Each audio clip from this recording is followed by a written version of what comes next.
Bienvenue à votre émission Coffre aux idées. Nous continuons nos études sur la grande controverse. Rappelez-vous cette histoire. 3 jeunes hommes dans une fournaise. Pourquoi étaient-ils dans la fournaise? Qu'avaient-ils fait? Méritaient-ils, je dirais, cette sentence d'être dans cette fournaise? Nous aurons une discussion formidable sur l'épreuve, les difficultés. Sont-elles vraiment nécessaires pour pouvoir remporter la victoire sur l'ennemi? Nous allons discuter avec Carole et Cassandra nous fera la prière. Notre Père Céleste, merci pour tout ce que tu fais pour nous. Merci de nous permettre de nous retrouver ensemble afin de discuter ta parole. Aide-nous à comprendre le message que tu as pour chacun de nous en ce jour. Nous avons prié par le nom de ton Fils Jésus. Amen. Amen. Alors, nous connaissons tous l'histoire de Shadrach, Meshach et Abednego.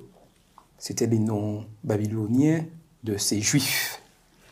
Qu'avaient-ils fait pour mériter, je dirais, de passer ces quelques minutes dans un lieu aussi enflammé et rempli de chaleur? Ah oui. Pour ça, c'était chaud. Ils ont marqué la différence et ils ont, ils ont appuyé finalement fermement leurs convictions. Voilà, ils n'ont pas renié leur foi en fait. Et je pense que c'est vraiment une leçon. Moi, c'est une histoire que j'aime beaucoup. Pourquoi? Parce que j'ai trouvé extraordinaire la manière dont ces jeunes ont bien fait comprendre au roi que quel que soit ce qui pourrait arriver, ils resteraient fidèles à Dieu. Et dans tout le respect qu'ils devaient au roi. Et moi, j'ai toujours trouvé ça formidable quand ils disent au roi, on vit éternellement. Que le Dieu qu'ils servent pourrait les délivrer. Mais que même si Dieu ne les délivrait pas, donc ça montre à quel point en fait leur foi était tellement enracinée, ils avaient tellement confiance en Dieu qu'ils se disaient que même à travers la mort, de toute façon, nous savons en qui nous avons cru. Et la question que je me suis posée, mais est-ce que moi je suis capable d'aller jusque-là? Moi je veux avoir une foi comme ça qui, même face à la mort, que je ne puisse jamais renier mon Dieu.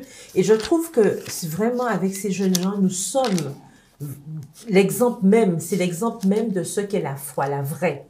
C'est-à-dire que même au-delà des épreuves, au-delà de la mort, on sait en qui on a cru et on sait que ce qui arrive, c'est exactement selon la volonté de Dieu. On nous dit que toute chose concourt, la Bible nous dit, la Bible nous dit que toute chose concourt au bien de ceux qui aiment Dieu. Là, on était vraiment dans ce cas-là parce qu'ils étaient conscients que ce qui leur arrivait, c'était forcément la volonté de Dieu, donc ils y allaient tranquille le chat. Et moi, j'ai trouvé ça vraiment bien de voir comment ils étaient vraiment droits dans leurs bottes. Tout à fait. Et c'est ce qu'on nous demande aujourd'hui, d'être droits dans nos bottes. Et ce récit, on peut le lire dans Daniel, le chapitre 3. Oui. Mais aujourd'hui, est-ce que, en tant que peuple de Dieu, il nous est demandé à être persécutés? Enfin, on ne nous demande pas d'être On nous demande pas. persécutés. On nous dit que nous le serons. Et puis, la persécution nous tombe dessus. Enfin, en On général, on ne sait- cherche pas la persécution. On sait que Ça va arriver. Alors, Voilà. ma question, Ça fait partie du pourquoi package. Voilà, Dieu c'est- permet-il à son peuple de subir des persécutions et des épreuves? De la même manière, est-ce que Dieu aurait pu éviter à nos 3 Hébreux, je dirais, de passer par les flammes de cette fournaise?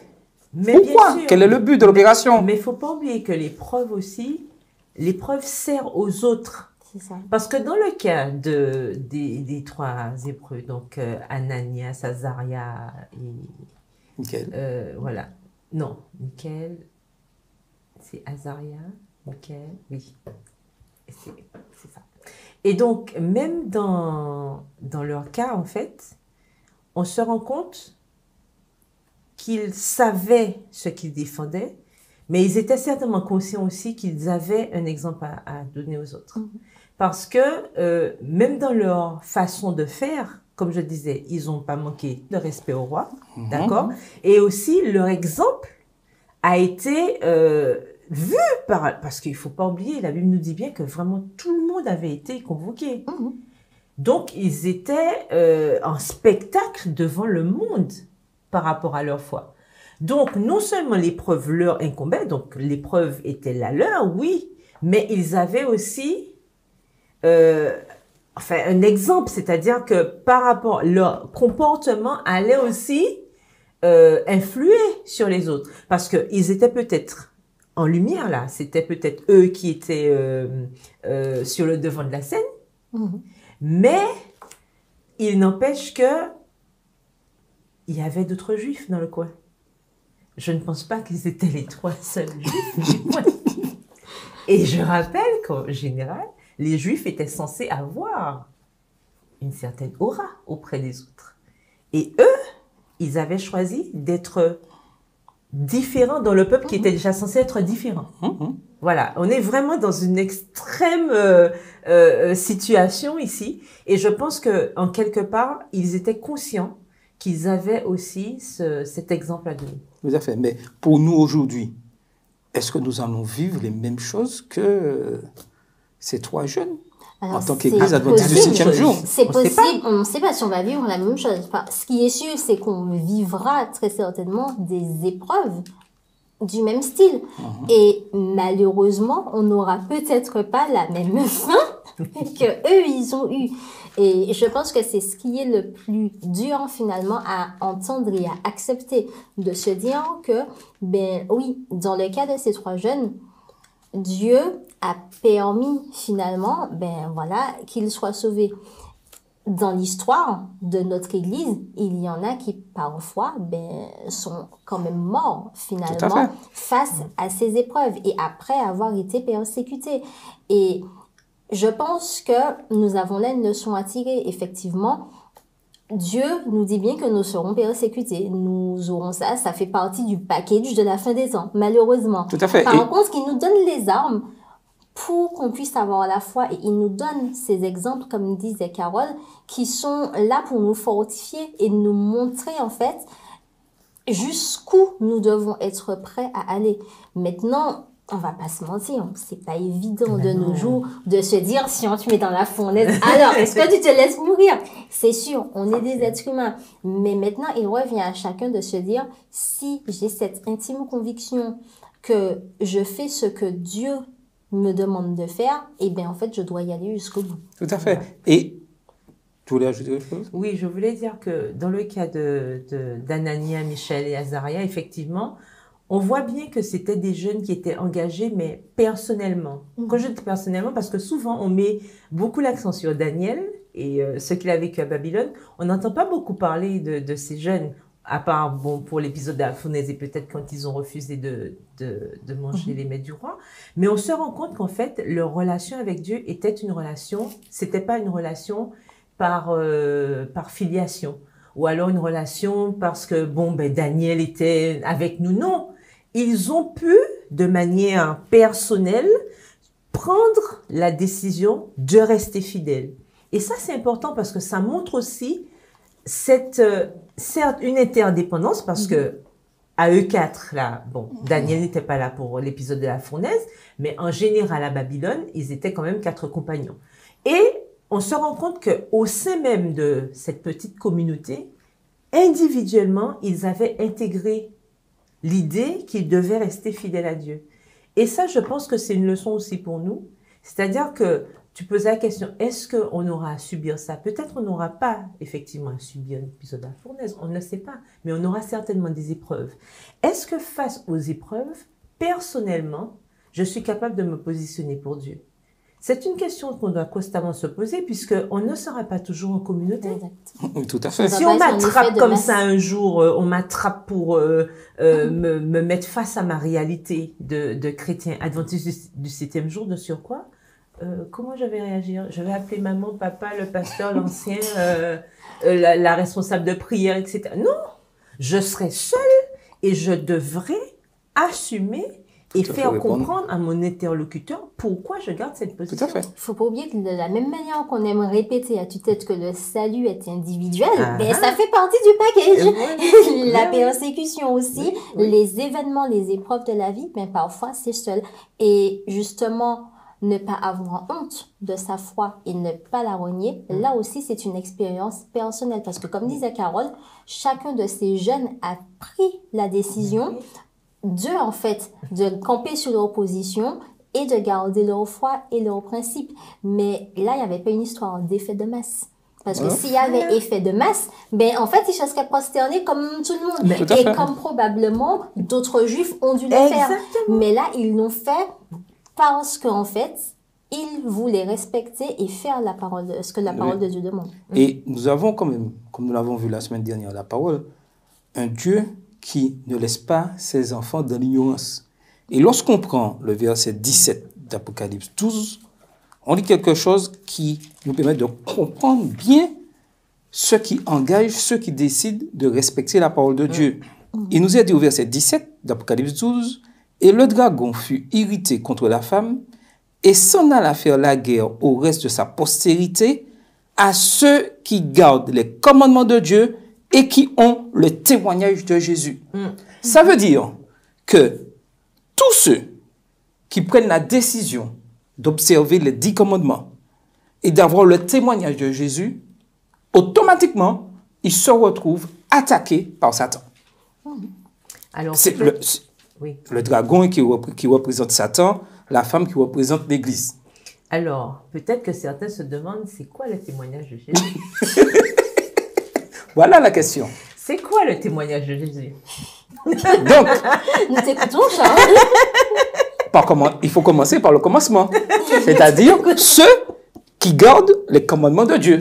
Oui. Déjà. Pourquoi tu ne veux pas répondre à la suite? Non, maintenant, je réponds à la question. Ah, non, elle t'a posé une Je question. réponds à la Elle t'a demandé question. c'est quoi le témoignage Je de réponds à la Jésus? question, oui. Je réponds à la question. Ça passe déjà, premièrement, par le témoignage que je donne par rapport au commandement de Dieu. Ça veut dire, est-ce que dans ma vie, dans mon fonctionnement, dans ma relation avec Dieu, est-ce que les 10 commandements sont respectés par ma personne? Déjà. Mais je rassure tout le monde, bien sûr, j'ai posé la question. Oui, parce non. que la Bible nous donne une réponse, Tout bien à sûr. fait. Parce Je que sais. nous trouvons la réponse dans Apocalypse 19, le verset 10.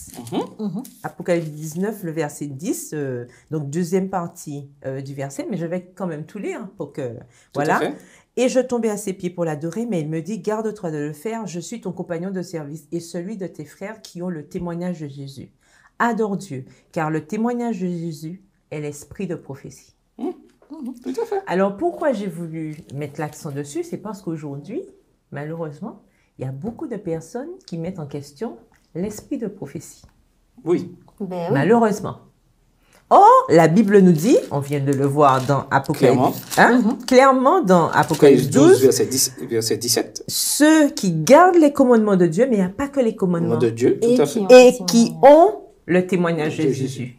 Ça veut dire que cet esprit le témoignage de Jésus, qui est l'esprit de prophétie, ça fait partie Exact. Tout à fait. des caractéristiques de ce reste de postérité. Alors, la question à se poser, aujourd'hui, quand on vilipende l'esprit de prophétie et qu'on fait croire que finalement, c'est pas si important que ça, ce n'est pas possible, puisque ça fait partie de la réalité du peuple de Dieu. Donc, il faut que nous fassions attention. La semaine dernière, nous avons vu l'importance de la parole, d'accord, mais on peut pas prendre la parole comme on la veut. Exactement. Il faut prendre le tout. Tout à fait. C'est un forfait. un Je parlais de package. On prend le tout. Et donc, nous devons toujours nous rappeler que ce n'est pas en prenant la partie qui nous intéresse, parce qu'on met beaucoup d'accent sur les commandements de Dieu.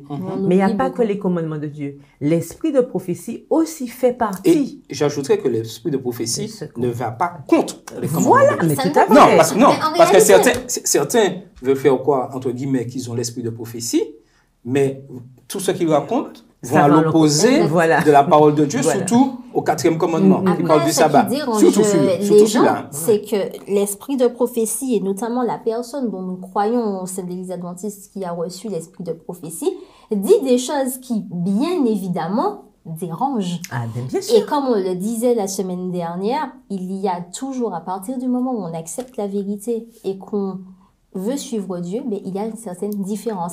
Et les gens, en fait, ils ont un problème avec cette différence qui est marquée, qui est dit finalement à travers Ellen fait. White, qui a reçu ce don de l'esprit de prophétie. Remarquez bien que dit Apocalypse 12, verset 17, le dragon fut irrité et alla faire la guerre à ceux, reste de au reste, de la c'est-à-dire postérité de la et femme. ceux qui gardent les prophéties et qui ont l'esprit de prophétie. Ça veut dire que quand vous vouliez, gardent les commandements de Dieu et ont l'esprit de prophétie, mais quand vous le vouliez ou pas, l'esprit de prophétie sera toujours attaqué. Oui. Parce que le dragon est rempli de colère. Satan est en colère. Il sait qu'il lui reste peu de temps. Donc, il va faire tout pour démolir les choses.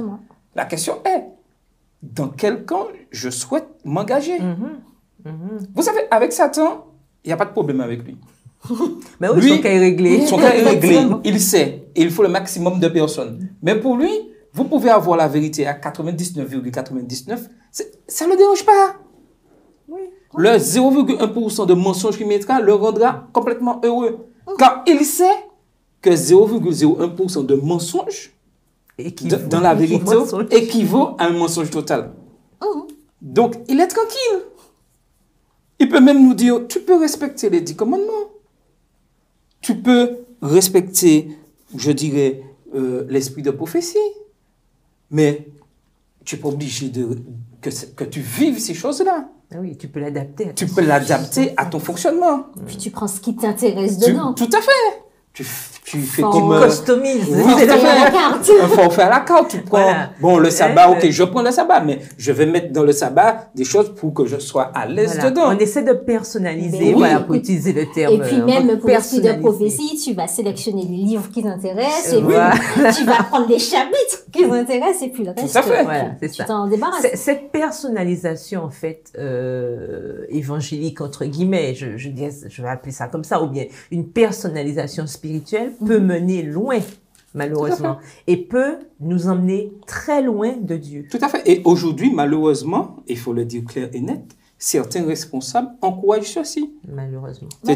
Disant, oui, aux jeunes, tu peux accepter, mais si tu as une habitude comme quelconque, là, tu aimes ça, ça ne va pas tellement à l'encontre de la parole de Dieu. Dieu connaît ton cœur. Si tu as des fruits de mer, termine d'abord de les manger, et puis tu commences à respecter après. Oui. Tout va bien. Tout va bien. Et Dieu comprend. Dieu comprend, voilà. Et tu es sous la grâce, donc Dieu te pardonnera. Mais Dieu nous demande d'être fidèles. Attention. Et c'est ça le problème aujourd'hui. Et il y avait une question dans le questionnaire qui était direct et que je vais vous poser. Que signifie être adventiste du 7e jour aujourd'hui? Mais nous avons déjà donné la réponse, finalement. Tu y avais redit, il me semble, je ne sais plus si c'est la semaine dernière ou celle-ci, adventiste du 7e jour, donc qui attendent la seconde venue de Jésus et qui respectent le sabbat qui fait partie des commandements de Dieu. Et en tant qu'adventiste du 7e jour, justement, nous prenons le fait de respecter ce qui est marqué dans la parole de Dieu. Et comme on l'a lu dans le verset, ceux qui gardent les commandements de Dieu et qui ont le témoignage de Jésus. Donc là aussi, c'est un package tout entier. On accepte Jésus, on a la foi, on accepte ses commandements, donc ses 10 commandements, et on accepte le témoignage de Jésus, qui est aussi l'esprit de prophétie. J'ai une question. Si un adventiste du 7e jour aujourd'hui dit « Je quitte l'église parce que les frères et sœurs sont remplis d'hypocrisie et c'est pas possible, l'amour de Dieu ne peut pas régner dans cette église, ce n'est pas l'église de Dieu. » Mais après, il y a une différence. Écoute, il y a du mal partout. D'accord? Oui. Maintenant, tu ne peux pas te cantonner à ce que tu penses. Voir, si ça se trouve, cette personne elle-même, elle est aussi hypocrite que tous les autres. Je dis ça, je ne dis rien. Oui, voilà. Mais en fait, il faut pas oublier que dans l'histoire, il est surtout question de nous et de Dieu. Merci. Donc, quand Dieu va revenir, tu vas lui dire quoi? Écoute Seigneur, il y avait des hypocrites à l'église, donc j'ai préféré quitter. Non mais attends, j'ajoute. Non mais j'ajoute, mais des fois on entend même dire certains qui disent oui mais les dirigeants sont complètement, s'ils comprenaient vraiment ce qui manque la parole de Dieu, ils ne feraient pas telle chose. Déjà, si toi tu comprenais, tu serais resté là. Alors, en fait, il faut comprendre que les dirigeants sont aussi des êtres humains comme nous-mêmes. Nous sommes tous pécheurs. Malheureusement, il y a des dirigeants qui ne font pas correctement leur job. On ne peut pas le nier, c'est une réalité. Mais ce qui est important et ce que Dieu nous demande, c'est que chacun d'entre nous, individuellement, on puisse s'assurer de faire ce que Dieu demande et que nous puissions tendre à devenir irréprochable sur ce que Dieu nous demande. On ne peut pas se mettre à passer notre temps à dire « Ah oui, les dirigeants font pas ceci et cela, les dirigeants font mal leur travail, ah oui, et puis un tel il fait mal la leçon, un tel il prêche mal, un tel fait ceci et cela. » On passe notre temps finalement à critiquer. Mais déjà, critiquer, ce n'est pas faire ce que Dieu nous demande.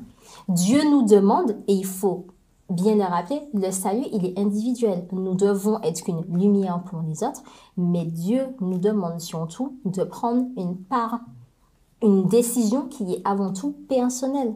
Oui, nous, on doit porter sur l'autocritique. Hein.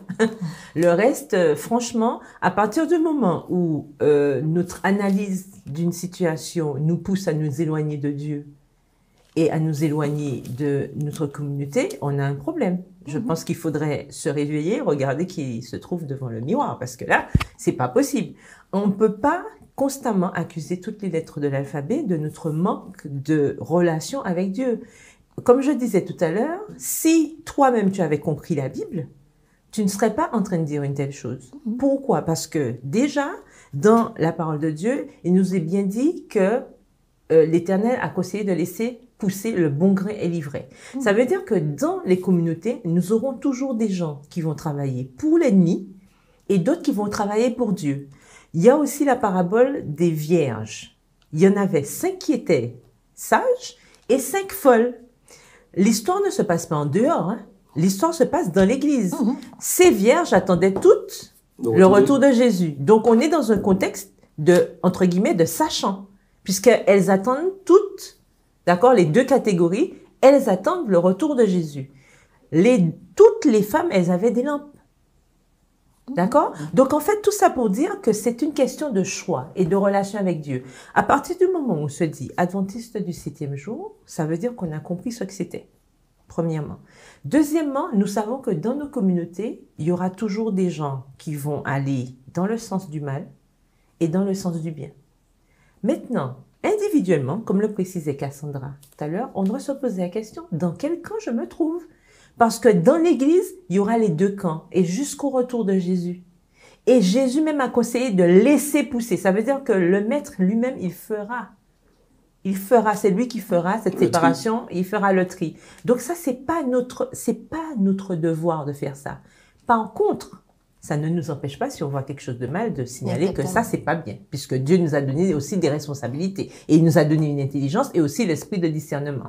Néanmoins, lorsque je commence à utiliser comme excuse, parce que moi j'appelle ça des excuses, des comportements de personnes, soit de membres d'église ou autres, ou alors des paroles que j'ai entendues pour pouvoir justifier le fait que je me refroidisse, que je m'éloigne de l'église, moi je dis qu'il y a un problème. Parce que si j'ai une relation constante avec mon Dieu, il n'y a pas de raison que quelqu'un me déracine de là où je suis. Parce que je sais pourquoi je suis à l'église, je sais qui m'a emmené là et je sais où je vais. Si je décide de rester dans mon coin, ça veut dire qu'il y a quelque chose qui manque dans l'étude que je fais de la parole de Dieu et surtout son application dans ma vie. Et il ne faut pas oublier que beaucoup, souvent, utilisent des prétextes de ce style-là pour dire que oui, j'étais malade, on m'a pas visité, j'étais ceci, machin, ah, mon enfant était machin, ou on m'a refusé ceci. Mais qu'est-ce que la parole de Dieu nous dit? Sur qui est-ce qu'on doit compter?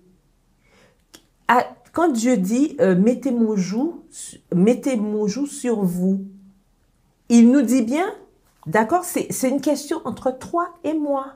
C'est pas toi et le pasteur ou le membre ou machin, c'est toi et moi. Donc c'est moi qui serai ton soutien. C'est moi qui vais t'aider. C'est moi qui vais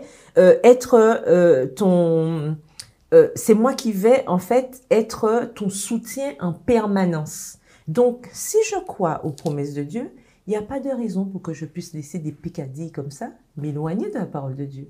Donc si je suis consciente ou conscient de ce que Dieu me demande, et d'ailleurs c'est ce qui s'est passé en 1844, ces personnes qui attendaient, le Christ n'est pas revenu. Oui, certains sont partis, mais d'autres sont restés, parce qu'ils savaient pourquoi ils étaient là.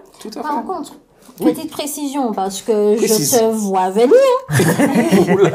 Ce n'est pas parce qu'on a dit qu'il s'agit d'une question entre Dieu et nous que c'est une raison pour dire on ne va plus à l'église et on fait l'église à la maison. Exactement. Ce n'est pas ce que nous sommes en train de dire. Nous sommes en train de dire qu'il faut s'examiner et au contraire, si on voit qu'il y a quelque chose qui ne va pas, nous devons au contraire être ceux qui, sous l'Esprit divin, aidons justement les autres et l'Église, les institutions dans lesquelles nous sommes à s'améliorer. Tout à fait. Mais bien Et sûr, parce qu'il y a une communauté quand même. il y a une communauté, Exactement. mais la chose importante, lorsque j'ai décidé de m'engager avec Christ, respecter les principes qu'il a mis en place pour moi, je sais qu'il y aura de la persécution et des épreuves.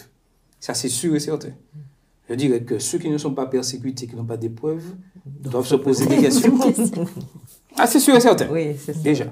Ça veut dire que lorsque je m'engage dans la mission, j'ai les regards fixés sur Jésus et je suis dans la mission. Quoi qu'il arrive, Voilà. qu'on voit des roches sur moi, qu'on me maltraite, j'ai un objectif. Proclamer le message des 3 anges. Quoi qu'il arrive. Même si cette année, on a décidé de ne pas mener de poste à l'église, ma mission, je la fais. On n'a pas besoin de ça. Si on vient me voir pour un poste à l'église, j'accepte parce que je suis dans la mission. Je ne refuse pas parce que le passé où Christ est mon guide. Quel que soit l'endroit où on me place, je suis là pour proclamer le Si message. je peux le faire, bien sûr. Oui. Il ne faut pas accepter pour accepter. Non, non, non, non. Il Clair. revient à chacun C'est- aussi voilà, de de s'examiner. demander à Dieu quelle est la mission qu'il a pour chacun d'entre nous. s'examiner. Parce que Voilà. ça. Dieu a donné un talent minimum Voilà. à une personne. Mais Et ouais. en plus, lorsqu'on connaît la parabole, lorsque Dieu donne un talent Il et multiplie. que j'ai décidé de M'investir. m'investir, Il nous donne d'autres. automatiquement, et je dis Il m'en donne d'autres. automatiquement, il me donne d'autres. Alors, que quelqu'un de l'église me dit que j'ai un seul talent uniquement dans l'église et je suis dans la mission, je dis non. Car peut Dieu faire autre multiplie toujours Exact. les talents de ceux qui lui sont fidèles. Donc, je ne peux pas me cantonner à une position, à un poste dans l'église uniquement pendant toute ma vie de chrétien, d'adventiste du 7e jour. C'est pas possible. Et puis aussi, à la question que tu posais, Adventiste du 7e jour aujourd'hui. Alors, ça me fait, comme on dit doucement, rigoler un peu, parce que Dieu, il ne change pas. Il est le même, d'accord? Il est le même hier, aujourd'hui, éternellement. Donc, si Dieu ne change pas, si le terme Adventiste du 7e jour, le sens ne change pas, ça veut dire qu'il n'y a pas histoire d'Adventiste du 7e jour aujourd'hui. C'est ça. C'est quoi un Adventiste du 7e jour? C'est une réalité permanente, c'est une réalité perpétuelle, d'accord? L'Adventiste du 7e jour, c'est celui qui attend le Christ et qui respecte le sabbat, d'accord? Donc, il n'y a pas à s'adapter, parce que quand on va dire aujourd'hui, ça veut dire qu'on va s'adapter à une réalité actuelle, et on ne doit pas le faire, parce que si on devait s'adapter, ça voudrait dire qu'on remettrait en question, qui sait, même le retour de Jésus, et même le sabbat. Mais Oui. malheureusement, c'est ce qui se fait à l'heure Malheureusement, actuelle. voilà. Malheureusement, on est tous en Faisons train de attention. dire, il faut s'adapter à ceci, il faut s'adapter à cela. Ah oui, mais on a Faut une pas chercher, culture. il ne faut pas chercher à ce qu'on c'est nous ça. envoie des roches. C'est Parce ça, que on a une culture, Voilà. donc en fait, il faut aller avec la culture. Si en fait, notre culture musicale est de telle chose, donc en fait, il faut que nous aussi, faut à l'église, s'adapter. on s'adapte et puis on prenne les mêmes musiques, il faut Voilà. qu'on inclut la culture. Non. Non. Il faut pas oublier. On a la Comme culture de dit. Christ. Exactement. Dieu nous a donné une culture et ça, on l'a dès lors où on a accepté Voilà. d'être son enfant. Tout à fait. Et en fait, on l'accepte et on doit pouvoir, comme disait Carole, c'est quelque chose de permanent. Et l'évolution que nous devons avoir, c'est une évolution justement personnelle par rapport à nos connaissances qui doivent nous rapprocher de Dieu. Et changement de notre caractère, puisque Exactement. c'est la seule chose que nous allons mener au ciel. Tout à fait. Et il est important que nous puissions être remplis de justice dans tout ce que nous faisons. Avec la grâce de Dieu. Avec la grâce c'est de ça, Dieu. C'est ça. Défenseurs de la justice. Et aujourd'hui, c'est l'un de nos problèmes. Et c'est là que Satan utilise le plus Mais bien pour sûr. pouvoir créer la discorde. Car des fois, nous sommes Il injustes. passe son coup d'essai. Mais oui. Je fais passer mes intérêts avant les intérêts de la parole de Dieu. Et Dieu nous demande d'être juste, car lui-même, il est juste. Car lorsqu'à la fin des temps, le jugement sera prononcé, personne ne pourra contester le jugement. Et même ceux qui disent, pourquoi il n'y a pas un tel Pourquoi c'est un autre tel qu'il est là? On va Dieu bien nous ouvrira, expliquer. Jésus ouvrira le livre et dira, voilà ce qu'il a fait. Et personne ne pourra contester. Ben oui. La question aujourd'hui, où je vais me positionner? Sachant que la persécution et les épreuves sont là. Quelle est ma place dans ce conflit? Quel camp je vais choisir? Aujourd'hui, il n'y a que deux camps, Dieu ou Satan. Choisis. C'était votre émission Coffre aux idées.